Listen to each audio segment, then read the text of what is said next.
Well, today is Juneteenth, the annual commemorating of the end of slavery in the United States. And there are a number of events happening today celebrating Juneteenth. Megan Key is live in St. John Parish, where a march is actually getting underway right now. Good morning, Megan. Hey, good morning, Leslie. Yes, this march is just starting here in St. John Parish, and it's celebrating Juneteenth. You can notice around me that there is the Sheriff's Department out here, and they're in support of the march as well.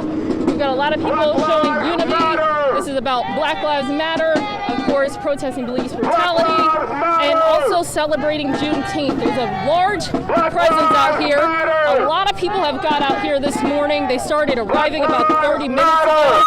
And I want to let you speak with Darren Cook. He is the organizer of this event.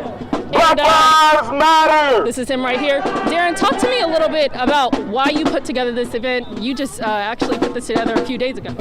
So this event was brought together to bring the people of our community together to voice their opinions, their frustrations about what's going on in our community. At the same time, we want to acknowledge our ancestors who fought and had Black Lives Matter movements long before this movement. Right here in LaPlace, we are having the 1811, we had the 1811 slavery revolt, the largest revolt in the U.S., the first Black Lives Matter movement in this area.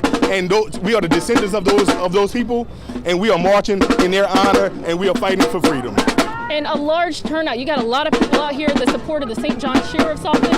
You know, how does that feel to see the whole community coming together for this important cause? It's a wonderful feeling to have people come out and support this.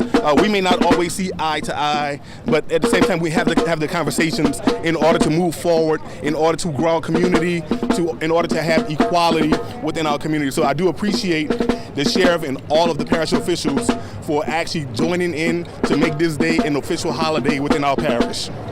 Yes, it is an official holiday, a big win, and I know that you also played a part in bringing this to city government as well. Yes, so the idea, of course, was to have this to be recognized as an official holiday. It's been done around the country, if not a national holiday, but in this area with us having the largest slavery revolt, we have to have a moment where we commemorate those that fought before us.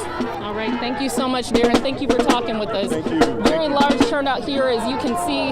A lot of people walking hand in hand. They've also got their face masks on, and they're chanting Black Lives Matter. They'll also be chanting some of the black men and women wrongfully killed by police across the country. But as you can see, there are law enforcement officers here in support of this march, and just the community coming together. We're on Airline Highway right now, and they have blocked off the two northbound lines as people march right now to call attention to this very important issue.